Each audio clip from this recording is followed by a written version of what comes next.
Oke, sebuah film terbaru banget dibintangi Mamang Chris Hemsworth. Wah, edun banget ini mah. Tentang seorang perampok handal dan jenius yang sulit banget ditangkap. Langsung aja. Biar semangat, mari kita ucapkan sama-sama secara serentak. Oke? 1 and 2 and 3. Apa? Gaskeun! Mantap!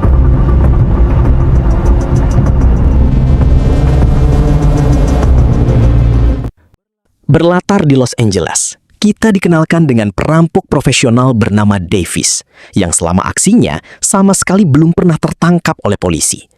Selain itu, Davis juga sangat jenius sampai hari ini, nggak pernah meninggalkan jejak apapun setelah melakukan aksi perampokan.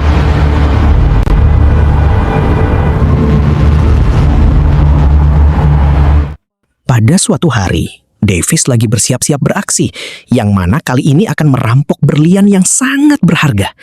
Davis melakukan persiapan jauh-jauh hari dengan menyimpan alat pelacak pada mobil target. Dan inilah Crime 101.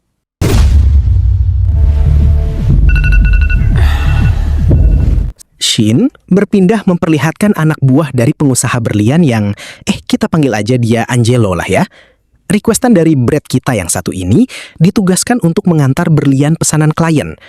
Terlihat Angelo sedikit kurang percaya karena anak buahnya membawa seseorang yang kurang berpengalaman. Padahal pekerjaan itu sangat beresiko. Di lain sisi, Davis udah menghadang mobil target yang ternyata merupakan anak buah dari Angelo untuk membuat strategi pengalihan.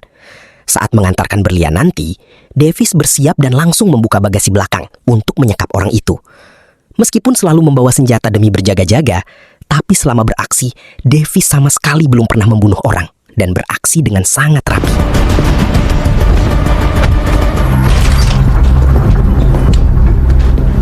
Sementara itu, Angelo menyerahkan 2 set berlian senilai 33 juta dolar Amerika atau sekitar 50,7 miliar rupiah.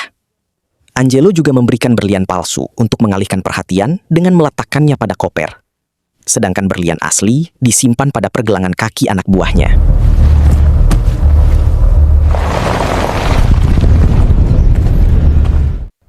Gak lama, Angelo menerima pesan dari anak buahnya yang udah siap di depan toko untuk ikut mengantarkan berlian.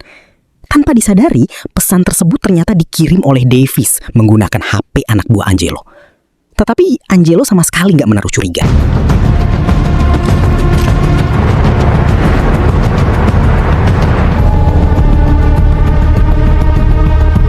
Beberapa saat kemudian, anak buah Angelo menepi di pinggir jalan. Dan dengan cepat, Davis bersiap menepi. Sampai nggak sengaja, mobilnya menyerempet mobil anak buah Angelo.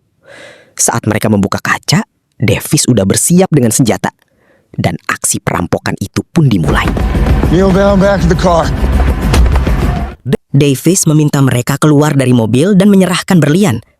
Anak buah Angelo mencoba mengecoh Davis dengan menyebutkan bahwa berlian ada pada koper. Tapi Davis nggak bisa dibohongi, karena berlian asli pasti disimpan di tempat yang nggak terduga. Setelah berhasil, Davis mengeluarkan anak buah Angelo yang lain dari bagasi mobil dan mengancam jangan sampai lapor polisi sebelum dia pergi. Saat Davis akan pergi, seorang anak buah Angelo balik menodongkan senjata dan kemudian... Beruntung Davis masih selamat karena peluru nggak mengenainya. Tanpa pikir panjang, Davis segera melarikan diri.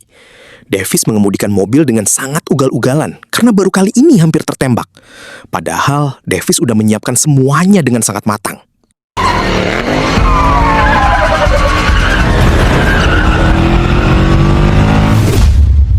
Home here is a real tribute to all of your achievements.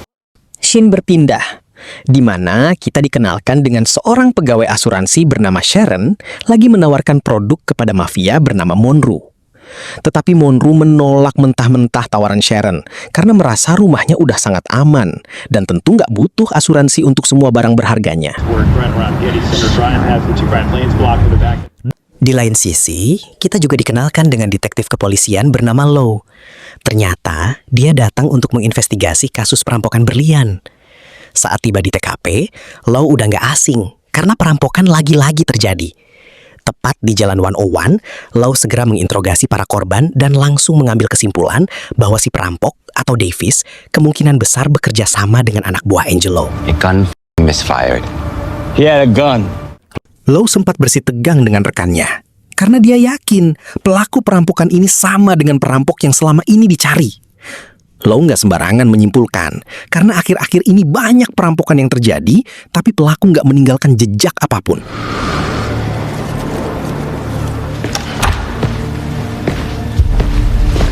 Sementara itu, Davis tiba di apartemen dan sangat syok karena tadi nyaris tertembak. Davis segera mengamankan berlian curian dan akhirnya Davis sadar bahwa kepalanya terluka kena pecahan kaca mobil. Davis menjadi sangat panik, takut darahnya ada di mobil. Karena dengan begitu, polisi pasti akan menemukannya melalui jejak DNA darah tersebut. Pada malam hari, Davis menemui bosnya bernama Manny, memberitahukan bahwa dia hampir tertembak. Kini, Davis menjadi parno. Bahkan curiga itu adalah pertanda dari Tuhan jika aksi Davis ke depan mungkin akan gagal. Manny pun mencoba meyakinkan.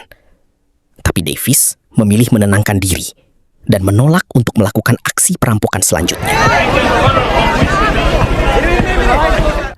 Di lain sisi, Sharon diberitahu oleh pimpinan perusahaan bahwa kliennya, yang ternyata yaitu Angelo, baru aja melakukan klaim asuransi karena kehilangan berlian. Sharon pun ditugaskan untuk mencari tahu apakah benar berlian tersebut hilang atau ada konspirasi demi mendapatkan uang pengganti.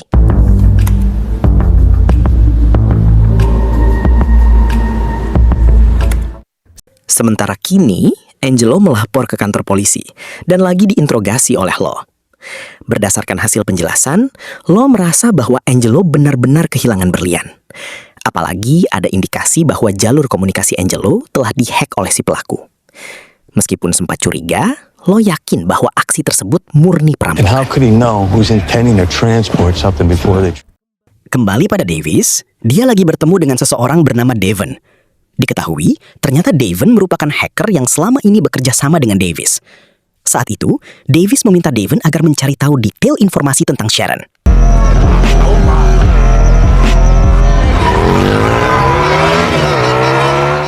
Di tempat lain, Manny bertemu dengan seorang perampok bernama Amren, memberikannya pekerjaan.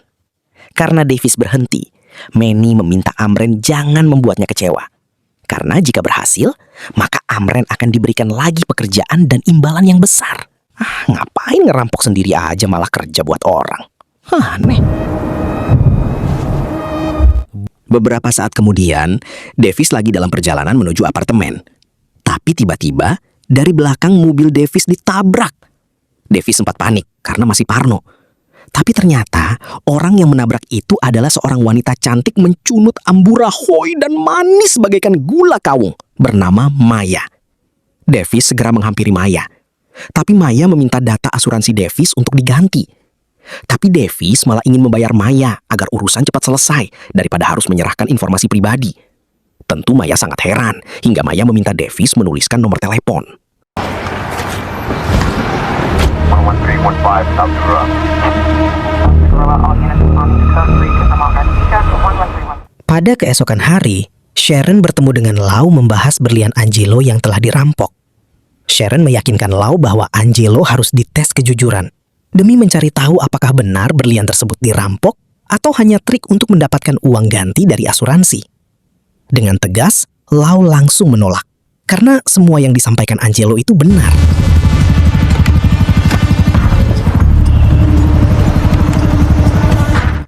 Gak jauh dari sana, terlihat Amren mengintai seorang pengusaha yang membawa koper berisi perhiasan. Dirasa situasi udah aman, Amren mulai mengikuti. Dan saat baru tiba di toko perhiasan, dengan cepat Amren menyerang, memulai aksi perampokannya.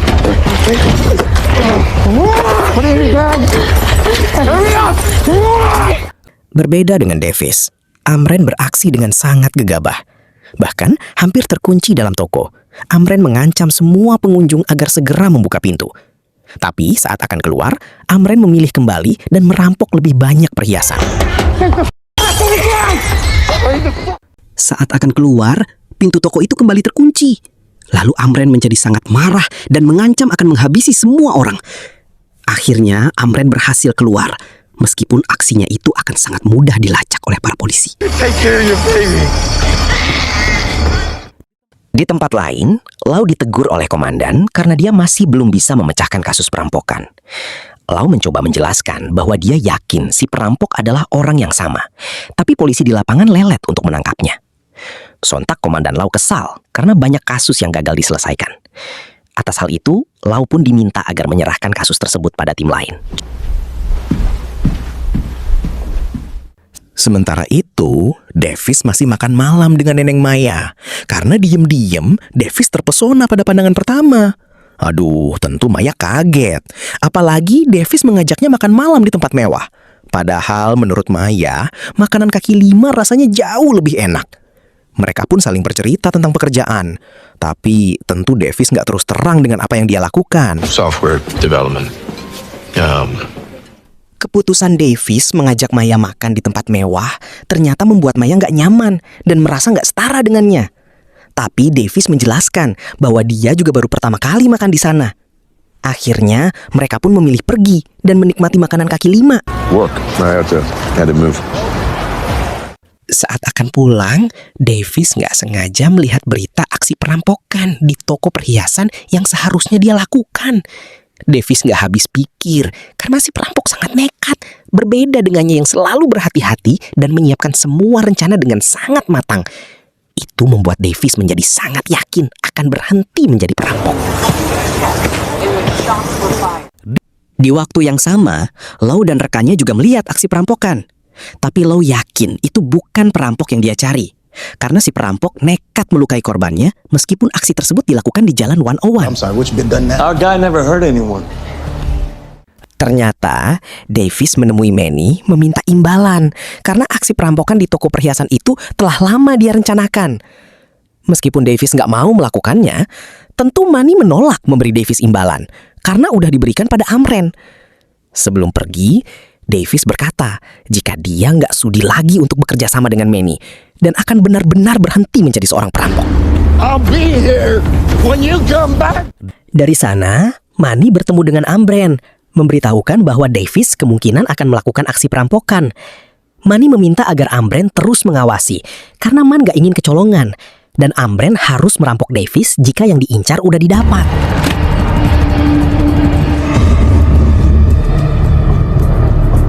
Amren segera mengikuti Davis dan terlihat lagi bertemu dengan Devon. Untuk mendapat informasi soal Sharon, Davis diberikan kertas berisi alamat dan situs film gituan yang ternyata terdapat kode enkripsi agar Davis bisa mendapat semua informasi tentang Sharon. Kemudian, Davis kembali ke apartemen lalu membuka situs yang diberikan oleh Devon. Davis nggak habis pikir karena Devon sejenius itu dengan menyimpan kode enkripsi pada komen situs gituan untuk menghack Sharon. Nggak butuh waktu lama, Davis bisa masuk dalam akun Sharon. Bahkan bisa tahu semua jadwal kegiatannya. It's a cool car. Pada keesokan hari, Davis menemui Sharon, mencoba mencari tahu lebih jauh tentangnya. Karena Davis punya tujuan lain. Dalam sekejap, Davis mampu membuat Sharon terpesona. Bahkan Sharon ingin ngobrol lebih lama dengan Davis. Beberapa saat kemudian, Davis pulang ke apartemen karena Maya akan datang.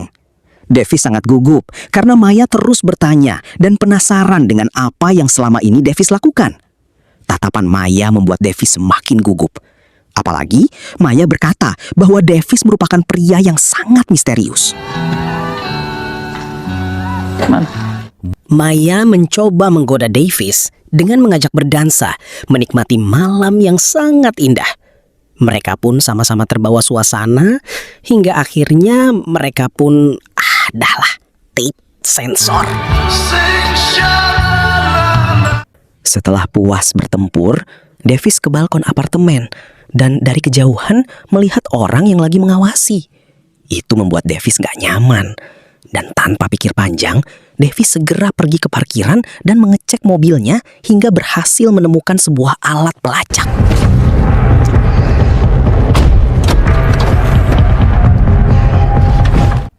Akhirnya, Davis memutuskan pindah apartemen karena nggak ingin terus diawasi. Davis akan terus berhati-hati, dan kali ini jangan sampai tempat tinggalnya ketahuan. Di saat yang sama, Amren kehilangan jejak Davis hingga mendatangi Devon untuk menanyakan apa yang lagi direncanakan oleh Davis. Amren langsung menghajar Devon, mengancam akan menghabisinya jika nggak memberitahukan rencana Davis. You're gonna tell me what you fucking did, okay? Sementara itu, Lau bersama rekan pergi ke parkiran apartemen dan gak sengaja melihat mobil yang ditutupi. Lau segera mengecek mobil itu dan bisa dipastikan itu adalah mobil si perampok. Tentu Lau sangat senang karena baru kali ini si perampok meninggalkan jejak, dan Lau pun semakin yakin dengan dugaannya. Call forensics. Di lain sisi, Davis bertemu dengan Sharon dengan tujuan mengajak bekerja sama. Sharon gak curiga karena Davis sangat tampan. Mirip saya lah dikit. Tapi, dan bicaranya sangat lembut. Tetapi, Davis meminta Sharon agar memberitahu siapa aja klien asuransinya. Dan Sharon akan mendapatkan imbalan yang sangat besar. Sontak Sharon sangat marah dan gak menyangka bahwa pria setampan Davis merupakan seorang perampok kelas kakap. Guys you work for you think they're squeaky. Saat akan pergi, Davis menyadari bahwa lagi diawasi oleh orang yang sama, yang gak lain dan gak bukan, yaitu Amren. Dikarenakan udah jengkel, Davis memutuskan untuk mengejarnya.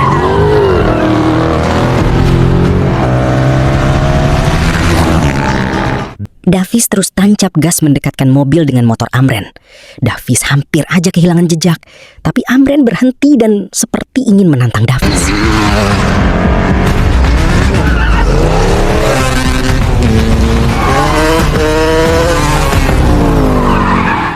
Davis nggak ingin membiarkan Amren lolos, tapi Amren dapat menghindar dan terus menjauhkan jarak di antara mereka.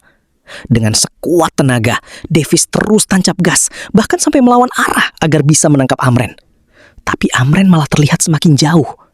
Tapi Kemudian Davis mengikuti Amren yang pergi beristirahat dalam Indomaret cabang Le. Davis langsung bertanya siapa yang menyuruhnya.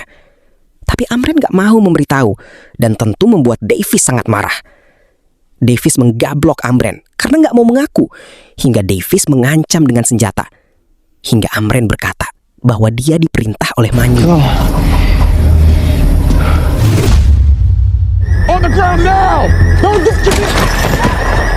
Pada keesokan hari, Lau diberitahu karena telah terjadi aksi perampokan. Baru aja tiba, Lau melihat rekannya membunuh si perampok. Dengan cepat, Lau memeriksa si perampok dan ternyata merupakan anak remaja. What are you doing? Kejadian tersebut membuat Lau khawatir karena jika ketahuan komandan, maka rekannya bisa diperkarakan karena telah membunuh anak di bawah umur. Kemudian, rekan Lau meletakkan senjata pada perampok agar penembakannya dimaklumi karena pelaku juga membawa senjata.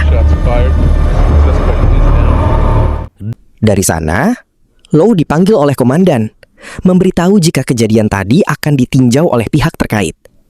Lau diminta agar menyiapkan kesaksian agar polisi nggak mendapat masalah. Tetapi Lau memilih jujur bahwa anak itu sama sekali nggak menodongkan senjata. Tanpa disadari, dua rekan Lau justru udah bekerja sama dengan mengatakan hal sebaliknya. Atas hal itu, Lau dan rekannya diskor sementara waktu sampai proses penyidikan selesai. Lau mulai membereskan barang-barang. Tapi tiba-tiba dia diberitahu hasil DNA dari darah yang ditemukan di mobil si perampok. Lau akhirnya mendapat informasi bahwa pelakunya itu nggak lain dan nggak bukan, yaitu Davis. Sementara Sharon mendapat kabar kurang baik dari perusahaan karena tahun ini dia gagal naik jabatan.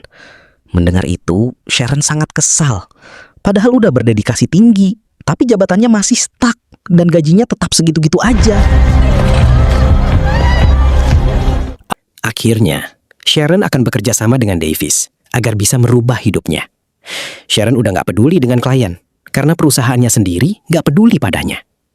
Sharon pun memberikan informasi kliennya yang nggak lain dan nggak bukan, yaitu Monroe, jika beberapa hari ke depan akan melakukan transaksi berlian. Di lain sisi, Lau memutuskan pindah apartemen sambil menikmati masa-masa skorsing. Tapi Lau nggak mau tinggal diam begitu aja dan ingin mencari tahu siapa Davis sebenarnya. Lau pun pergi ke rumah Ibu Davis demi mendapat informasi. Hingga akhirnya Ibu Davis mau bekerja sama untuk menghubungi Davis. Gak lama, Davis menelpon sang ibu, lalu diberitahu bahwa ada polisi datang. Lam segera mengambil alih panggilan, tapi Davis langsung mematikan telepon.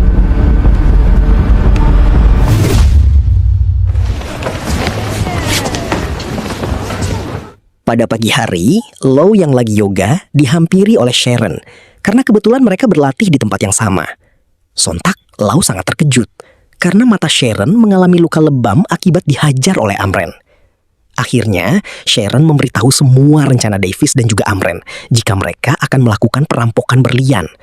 Sharon memilih untuk mengaku agar hukumannya diringankan, bahkan bebas dari penjara. Attacked you. I told him everything I told you. Lau sempat menyalahkan Sharon karena telah membantu perampok yang paling dicari.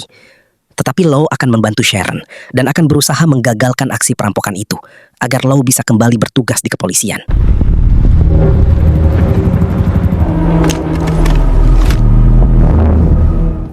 Di lain sisi, Davis kembali bertemu dengan Maya, memintanya agar menunggu karena Davis sangat mencintai Maya. Davis bersungguh-sungguh ingin hidup bahagia dengan Maya dan akan melakukan aksi perampokan yang terakhir. Tetapi entah kenapa, Maya segera pergi karena merasa ada banyak hal yang disembunyikan oleh Davis.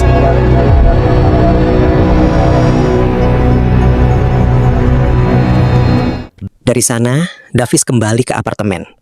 Dan sepanjang jalan, Davis nggak bisa menyembunyikan kekesalan. Meskipun punya wajah yang tampan, tapi Davis nggak bisa meyakinkan Maya agar hidup berdua dengannya. Karena Davis nggak mau jujur dengan pekerjaan yang selama ini dia lakukan.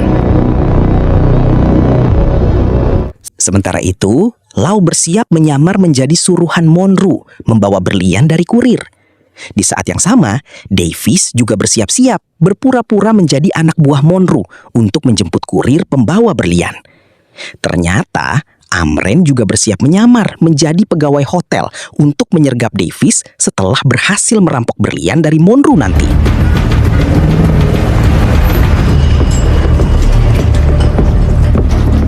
Gak lama kemudian, tanpa disadari, Davis kalah cepat karena nggak sadar jika kurir berlian itu telah disabotase oleh Lau. Dengan santai, Lau membawa koper berisi berlian dan ikut bersama Davis yang udah siap menunggu untuk mengantarnya. Sepanjang perjalanan, mereka saling terjaga karena sama-sama merasa khawatir. Lau mencoba sedikit mengalihkan perhatian dan membuat suasana nggak terlalu tegang agar rencananya bisa berjalan lancar. Tetapi Davis memilih nggak banyak bicara dan terus bersiaga.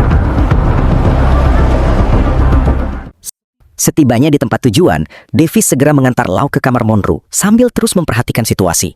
Nggak jauh beda dengan Davis, Lau juga ikut mengawasi karena jika lengah, rencananya bisa gagal dan Davis akan berhasil merampok berlian itu.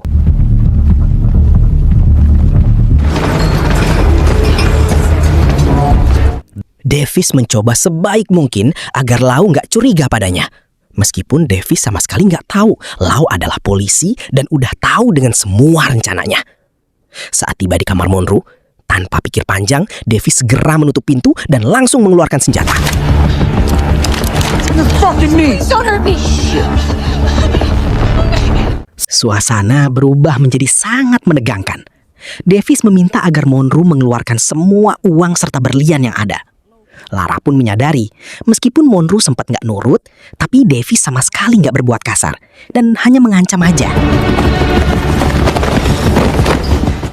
Kemudian Davis meminta Lau membuka koper berisi berlian senilai 11 juta dolar Amerika atau sekitar 16 miliar rupiah. Dengan perlahan, Lau membuka koper dan saat dibuka, ternyata selain berisi berlian juga ada perhiasan, jam tangan mewah, serta satu buah senjata Dan kemudian Put the gun down. I'm a police officer. Davis dan La saling menodongkan senjata, tapi tanpa mereka sadari, Amren udah bersiap di luar untuk segera Ani masuk. Lau meminta Davis meletakkan senjata, tapi tiba-tiba Amren datang. Amren mengambil senjata dari Davis dan meminta Lau agar meletakkan senjata. Tapi Lau nggak mau melakukan itu dan terus menodongkan senjata pada Amren. Di tengah ketegangan, Monroe terus teriak agar Lau menghabisi Davis dan juga Amren. Tapi tiba-tiba, dengan sangat kejam, Amren menghabisi Monroe dan membuat Lau harus berhati-hati karena Amren sangat nekat. Lau meminta Amren agar mengambil sendiri berlian dalam koper. Tapi tanpa disadari, Davis melihat Amren lengah hingga Davis pun menghabisinya. Mamam tah Amren. Davis langsung menedongkan senjata pada Lau. Tapi bukannya menyerang, Lau malah meminta Davis pergi dan jangan pernah kembali. Semua itu dilakukan karena Davis telah menyelamatkan Yah yang hampir aja tewas dihabisi oleh Amren. Lau juga nggak akan menangkap Davis karena akan mengkambing hitamkan Amren. Mendengar hal itu, Davis hanya diam dan akhirnya pergi menuruti perintah dari Lau. Setelah Davis pergi, Monroe yang masih hidup mengancam akan melaporkan Lau karena malah membiarkan si perampok pergi. Tetapi Lau balik mengancam karena diketahui Monroe membeli berlian itu dengan cara ilegal dan tentu Monroe bisa dijerat dengan pidana.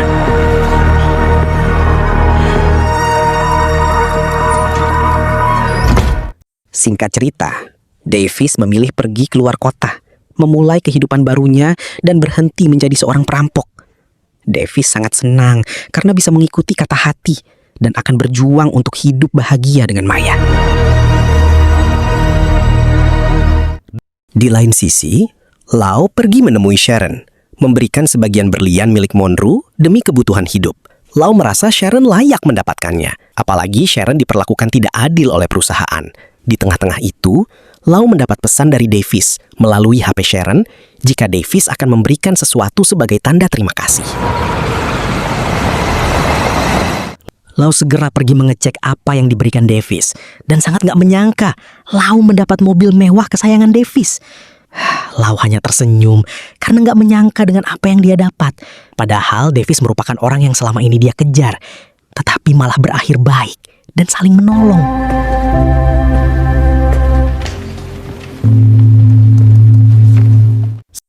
Sementara itu, Maya juga mendapat kiriman dari Davis berupa surat permintaan maaf karena Davis sangat mencintainya.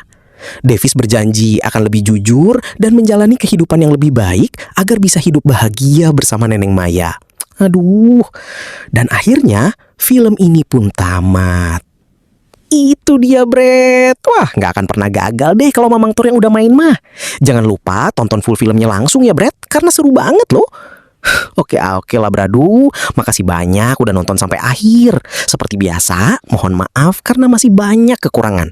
Semoga terhibur, semoga kalian dan keluarga sehat selalu.